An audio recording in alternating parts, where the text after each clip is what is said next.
Good morning student. ये है 8th class की बुक्स जिसका नाम है पारमिता। ठीक है बेटा, तो लास्ट क्लास मैंने आपको स्टडी करवाई थी चैप्टर की। बेटा इसमें कुछ चैप्टर छोड़ दिए गए हैं, वो हमारे किस में आगे के सिलेबस में आएंगे। तो जो आज चैप्टर स्टार्ट करवा रही हूँ मैं, वो चैप्टर नंबर 11 है। उसका नाम है बाज और सांप।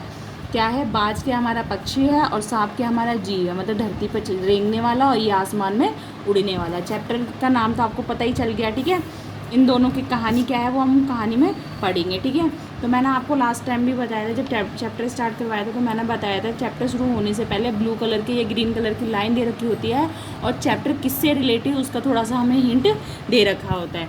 तो देखते हैं इसमें क्या दे रखा है। हमें जीवन में हर खतरे का बहादुरी से सामना करना चाहिए। इसमें बताया गया है कि कभी भी किसी मनुष्य, कभी पक्षी, किसी के सामने कैसी भी मजबूरी या कैसी भी परेशानी आए तो हम लोगों को, जीव जंतु को कैसे करना चाहिए? बहादुरी से उसका सामना करना चाहिए। तो ऐसे इस कहानी में भी दिया गया होगा, इसलिए ब्लू कलर की लाइन में बताया गया है। चलो मैं बताती हूँ और कहानी पढ़ते हैं क्या दे रखी है कहानी। ठीक है, कहानी है पर्वत की अंधेरी घाटियों में एक नदी बहती थी, अपने रास्ते में बिखरे पत्थरों को तोड़ती हुई, शोर मचाती हुई। यह नदी बड़े जोर से समुद्र की ओर लपकती थी। जिस जगह पर नदी और समुद्र का मिलाप होता था वहाँ वह लहरें दूध के झाग सी सफ़ेद दिखाई देती थी। जहाँ पे नदी और समुद्र का मिलाप होता था वहाँ पे दूध के झाग की जैसी सफ़ेद सफ़ेद क्या दिखाई देती थी? नदियाँ दिखाई देती थी। समुद्र के किनारे ऊंचे पर्वत की अंधेरी गुफा में एक सांप रहता था। जो समुद्र के किनारे गुफा थी, ऊंचे पर्वत में, वहाँ पे कौन रहता है? एक सांप रहता था। अपनी गुफा में बैठा हुआ सांप सब कुछ देखा करता। जो सांप ऊंची पहाड़ी पे जब अपनी गुफा में बैठा रहता था वो लहरों को, नदियों को दूर से क्या करता था? देखता रहता था। लहरों का गरजना, आकाश में छिपती हुई पहाड़ियाँ, टेढ़ी मेढ़ी बल खाती हुई समुद्र के गुस्से से भरी आवाज़ें। वह मन ही मन खुश होता कि इस गरज तरंज के होते हुए भी वह सुखी और सुरक्षित है, कोई उसे दुख नहीं दे सकता। सांप क्या सोचता था कि वो इतनी ऊंची पहाड़ी पे बैठा हुआ है, इतना तूफान आदमी किस में आता है? समुद्र में आता है, नदियों में आता है। और उसकी जो ये होती है, नदियों की लहरें जो होती हैं, आपने देखा है, सुना भी होगा, सुनसान जगह पे पानी की आवाज़ कितनी तेज़ होती है। उसी प्रकार यहाँ पे जो नदी थी, समुद्र थे, क्या उनकी आवाज़ भी बहुत तेज तेज आती थी, गरजने तरजने की आवाज़ आती थी। और जो सांप था वो सोचता था कि मैं कितनी अच्छी जगह पे सेफ हूँ, यहाँ पर कोई भी दुख मेरे को नहीं छू सकता, मुझे कोई परेशानी नहीं हो सकती। सबसे अलग, सबसे दूर वह अपनी गुफा का स्वामी है। सांप क्या कहता है कि मैं सबसे अलग और सबसे दूर रहता हूँ और अपनी गुफा का क्या हूँ? स्वामी हूँ। जैसे घर के मालिक होते हैं वैसे ही सांप जो होता है कहता है कि मैं अपनी गुफा का क्या हूँ? स्वामी हूँ। ठीक है ना किसी ने लेना ना किसी से देना, दुनिया की भाग दौड़ छीना झपटी से वह दूर है। क्या कहा गया है इसमें? सांप कह रहा है कि लेन देन से भी बहुत दूर हूँ मैं, छीना झपटी से भी बहुत दूर हूँ, भाग दौड़ से भी, दुनियादारी की भाग दौड़ से भी बहुत दूर हूँ। सांप के लिए सबसे बड़ा सुख था। सांप के लिए क्या था? सबसे बड़ा सुख था, मतलब कि वो अपने बारे में फ़िलहाल अभी बता रहा है कि मैं सारी परेशानी से सबसे दूर हूँ, मुझे कोई भी दुख मेरे को छू नहीं सकता। ठीक है, एक दिन एकाएक आकाश में उड़ता हुआ, खून से लथपथ एक बाज सांप की उस गुफा में आ गिरा। उसकी छाती पर कितने ही जख्मों के निशान थे। जो सांप था, जिस गुफा में सांप रहता था, उस गुफा के ऊपर क्या आके गिरा था? एक खून से लथपथ क्या गिरा था? बाज आके गिरा था। आसमान में उड़ता है ना, आपने देखा भी होगा, हाँ वही बाज। ठीक है, पंख खून से सने थे और वह अधमरा सा जोर जोर से हाँफ रहा था। आपने देखा ना, जब आप भाग दौड़ करते हो तो आप भी हाँफने लग जाते हो। उसी प्रकार जब जो बाज था वो कैसा था? अधमरा हो रखा था और उसको क्या कर रहा था? हाँफ रहा था। ठीक है, ज़मीन पे गिरते ही उसने एक दर्द भरी चीख और पंखों को फड़फड़ाता हुआ धरती पर लौटने लगा। वो दर्द से चिल्ला रहा था, चीख रहा था और दर्द के मारे चीख निकली और वो कहाँ गिर गया?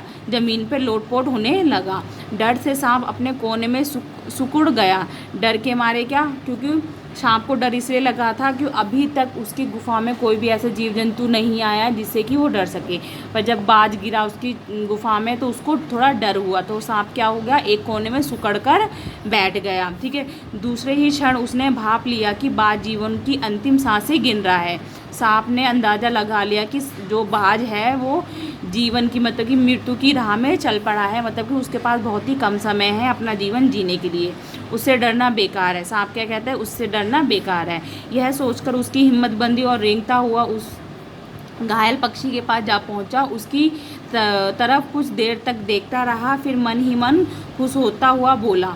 जो सांप था वो थोड़ी देर तक, थोड़े क्षण तक किसको देखता रहा, बाज को देखता रहा, और उसके बाद उसने रेंगता हुआ किसके पास जाता है, उसके बाज के पास जाता है, और मन ही मन क्या होता है, खुश होता है और बोला, क्यों भाई इतनी जल्दी मरने की तैयारी कर ली। बाज ने एक लंबी आह भरी, ऐसा ही देखता है कि आखिरी घड़ी आ पहुंची है, लेकिन मुझे कुछ शिकायत नहीं है। मेरी ज़िंदगी भी खूब रही भाई, जी भरकर उसे भोगा है। बात जो कहता है, क्या कहता है, मेरी जो ज़िंदगी है, मैंने भी अपनी ज़िंदगी में बहुत से सुख भोगे हैं। जब तक शरीर में ताकत रही, कोई सुख ऐसा नहीं बचा जिसे ना भोगा हो। बाज क्या कहता है, जब तक मेरे शरीर में ताकत रही तब तक मैंने सभी सुख भोगे, ऐसा कोई सुख नहीं है जो मैंने ना भोगा हो। दूर दूर तक उड़ाने भरी हैं, आकाश की आसीम ऊंचाइयों को अपने पंखों से नाप आया हूँ।